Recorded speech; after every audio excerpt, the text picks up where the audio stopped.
1943 সাল, দ্বিতীয় বিশ্বযুদ্ধের দামামা তখন সারা বিশ্বে, কিন্তু বাংলার শান্ত জনপদে তখন ঘনিয়ে আসছিল এক নীরব ঘাতক।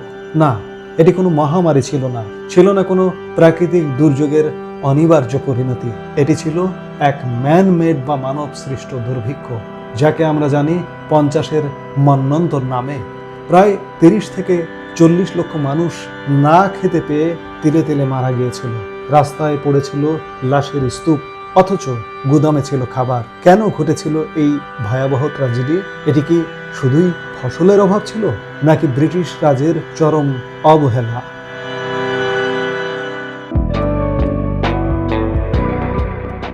এই দুর্ভিক্ষের প্রেক্ষাপট তৈরি হয়েছিল যুদ্ধের ময়দানে। 1942 সালে জাপান যখন বার্মা দখল করে নেয়, তখন বাংলার প্রধান চাল আমদানির পথ বন্ধ হয়ে যায়। ব্রিটিশ সরকার আতঙ্কিত হয়ে পড়ে, যদি জাপান বাংলা আক্রমণ করে।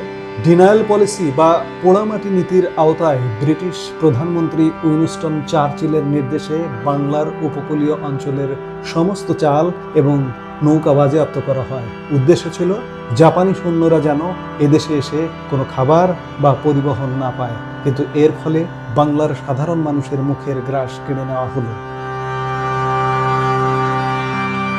1943-এর মাঝামাঝি সময়ে পরিস্থিতি নিয়ন্ত্রণের বাইরে চলে যায়। গ্রাম থেকে হাজার হাজার মানুষ ভাতের আশায় শহরের দিকে ছুটতে শুরু করে। তাদের সম্বল ছিল শুধু হাড়, জিরজিরে শরীর আর দুচোখে বাঁচার আকুতি।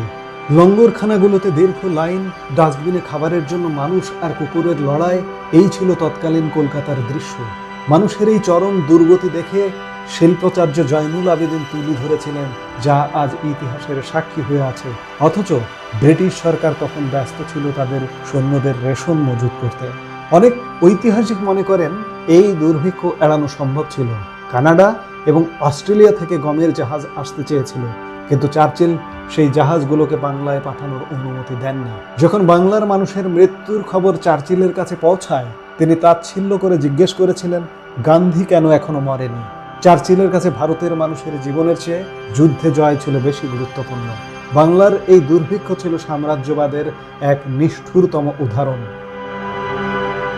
1943-এর সেই স্মৃতি আজ ধূসর, কিন্তু সেই 30 লক্ষ মানুষের হাহাকার আজও ইতিহাসের পাতায় গুমড়ে মরে। এটি কেবল একটি দুর্ভিক্ষ ছিল না, এটি ছিল ঔপনিবেশিক শাসনের নিষ্ঠুরতার এক চরম দলিল। আজকের প্রজন্ম হিসেবে আমাদের দায়িত্ব এই ইতিহাসকে ভুলে না যাওয়া, কারণ যে জাতি তার ইতিহাস জানে না, সে নিজের ভবিষ্যৎ গড়তে পারে না।